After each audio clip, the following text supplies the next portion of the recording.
तर नमस्कार मित्रांनो, स्वागत आहे आपल्या एका नव्या व्हिडिओमध्ये. मित्रांनो, आजचा व्हिडिओ राहणार आहे आपला जे काही आपण या जुन्या बेडवर चना लागवड केलेला आहे. तुम्ही मागे बघू शकता, हा जो आपला गावरानी चना आहे आणि जो काही इकडे मागे आहे तो आहे काय म्हणते आपला काबुली सेगमेंट. म्हणजे पूर्ण क्षेत्र सांगतो, ठीक आहे. क्षेत्र जे आपलं जवळपास हे 3 एकराचा सातबारा आहे. पण इथे आपण जे काही लागवड केली आहे ते 2.5 एकरच केली, ते लागवड केलेली आहे, ठीक आहे.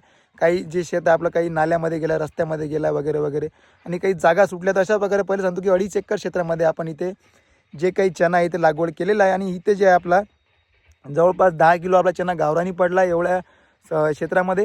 आणि जे काही 2 एकरचं क्षेत्र आहे जवळपास, ठीक आहे, 2 एकर थोडं जास्त होऊ शकते, तर तिथे आपला 1 क्विंटल आपला काबुली चना आपण इथे लागवड केला. तर ह्या टोकन यंत्राने लागवड केला होता.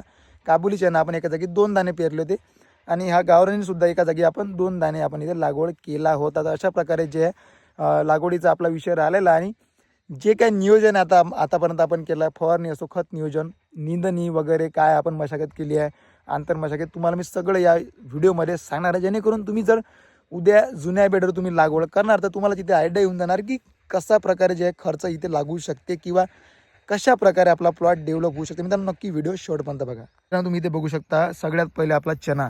इथे बघा मित्रांनो, जे काही चना आहे आज आपला 48 दिवसाचा जवळपास जो हा चना झालेला आहे. आणि डेव्हलपमेंट बघा, ठीक आहे. त्यानंतर मेन मुद्दा म्हणजे आपला मर रोगाचा. तुम्हाला इथे जे आहे एकही झाड, मी म्हणतो माझ्या शब्दाला लक्षात ठेवा, तुम्हाला एकही झाड तुम्हाला मर रोगाने त्रस्त झालेलं दिसणार नाही. तुम्ही बघू शकता ऑलरेडी, तुम्हाला मी सगळं दाखवतो बघा. आणि इकडे सुद्धा दाखवतो बघा. एकही झाड, हे बघा, एकही झाड तुम्हाला पिवळं झालेलं दिसणार नाही. तर ही सगळी कला मला असं वाटतं की जुन्या बेडची आणि जे काही आपलं नियोजन राहिलं आहे त्याचं होतं. मित्रांनो, इथे जे आहे सगळ्या गोष्टी मॅटर करते. आपण इथे जे आहे जे काही सीड ट्रीटमेंट केली होती आपण बियाण्याला, ते आपण घेतलं होतं कस्तुडिया, ठीक आहे, ॲझोस्ट्रोबिन आणि ट्युबिकोनोझोल, त्यामध्ये जे काही घटक आहे त्याचं आपण बीज प्रक्रिया केली. तर 5 ml प्रति किलो, तर त्याचासुद्धा इथे परिणाम नक्कीच इथे पडलेला आहे. आणि हे जे काही नियोजन आपण केलं आहे, बीज प्रक्रिया किंवा खत नियोजन, फवार नियोजन, हे आपलं सगळं अमृत पॅटर्न असते. तुम्हाला माझ्या सबस्क्रायबरना, जुन्या सबस्क्रायबरला, म्हणजे जे काही सबस्क्रायबर आहे त्यांना माहीत आहे. जे काही नवीन असेल त्यांना मी पहिले सांगतो की अमृत पॅटर्ननुसार जे आपण खत नियोजन आणि फवारणी नियोजन जे काही आपण एक केलेलं आहे आणि जे काही पद्धत आहे लागवडाची, ते सुद्धा अंतर पद्धत तुम्ही एक प्रकारे अमृत पॅटर्न समजू शकता. फक्त जे काही जुन्या बेडवर आहे हे फक्त मला स्वतःला क्रेडिट देतो, ठीक आहे. जुन्या बेडवर ही मी माझ्या स्वतःच्या इच्छेने जे इथे लागवड केलेली आहे. तर सांगायचं काय, तर इथे जे आपण खत नियोजनात सांगणं झालं, इथे आपण जे सुरुवातीला चना लागवड केल्यानंतर आणि निघाल्यानंतर 8 दिवसानं आपण जे इथे एक 8-21 आपण बॅग दिलेली आहे.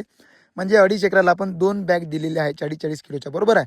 त्यानंतर आपण इथून 15 दिवसाआधी म्हणजे जवळपास 35व्या दिवशी आपण जे इथे DAPच्या 2 बॅगा सोडलेल्या आहे पुन्हा 2.5 एकर क्षेत्रासाठी. त्यानंतर आपण इथून 2 दिवसासाठी, म्हणजे आता 48 दिवस झाले, तर 45व्या दिवशी आपण इथे जे आहे एक 10-26ची बॅग एक सोडून दिली आपण, ठीक आहे. हे नियोजनमध्ये सहसा नाही आहे, पण एक मी सोडून दिली जेणेकरून थोडं चना आपला अजून चांगल्या प्रकारे डेव्हलप होणार. एक बॅग आपण 2.5 एकरच्या क्षेत्राला पुरा 10-26 सोडून दिली 50 किलोची.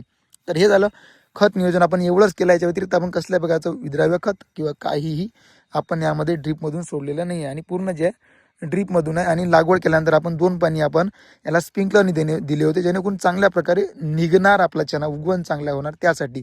बाकी त्यानंतर पूर्ण नियोजन आपलं ड्रीपने चालू आहे. हे झालं पाणी व्यवस्थापन.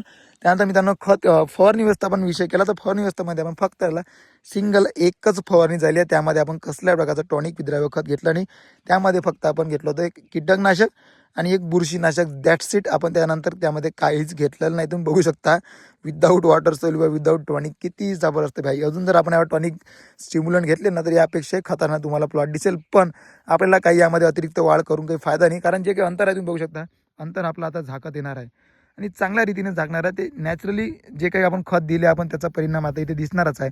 जे काही पाणी व्यवस्थापन आहे ते आपल्याला त्याचा परिणाम दिसणारच आहे. म्हणून जे आहे हे सगळं व्यवस्थापन इथे केलेलं आहे.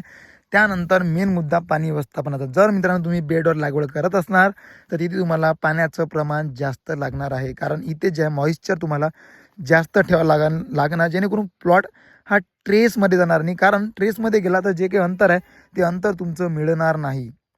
हा खूप मोठा विषय आहे, खूप मोठा मुद्दा आहे. लोकांचं पाणी व्यवस्थापन चुकते, कारण जे काही जनरली पारंपरिक घेतो आपण आणि जे काही पारंपरिक शेती करतो आपण, त्यामध्ये आपण चण्याला कसं स्प्रिंकलरने 1-2 पाणी देऊन देतो, पुन्हा आपण डायरेक्ट फुलावर पाणी देतो. त्यामध्ये जे आहे वेगळा विषय आहे, पण इथे तुम्हाला कंटिन्यू तुम्हाला पाणी द्यावं लागेल. याचा अर्थ मला म्हणण्याचा अर्थ असा की तुम्हाला ट्रेसमध्ये प्लॉट बिलकुल जाऊ द्यायचा नाही आहे.